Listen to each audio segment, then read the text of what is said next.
সামান্য ঈমান নিয়ে কবরে যাইতে পারলে আল্লাহ তাআলা একদিন না একদিন জান্নাত দিবেন। পাপ অনুযায়ী আযাব খাটতে খাটতে খাটতে খাটতে এক পর্যায়ে যখন পাপগুলো সব মোচন হয়ে যাবে আল্লাহ পাক জান্নাত দিবেন। কিন্তু মুনাফিক তাদের কপালে কোনোদিন জান্নাত জুটবে না। প্রিয় উপস্থিতি, জাহান্নামে তো অনেক স্তর আছে, অনেক স্তর আছে না? এই মুনাফিকরা জাহান্নামের কোন স্তরে থাকবে?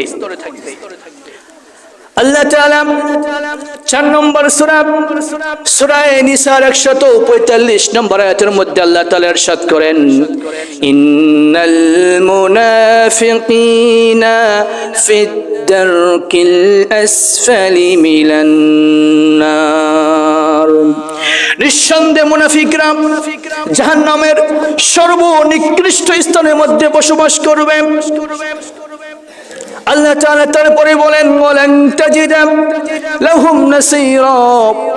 এই মুনাফিকরা জাহান্নামে প্রবেশ করার পরে তারা সেখানে কোনো সাহায্যকারী পাবে না।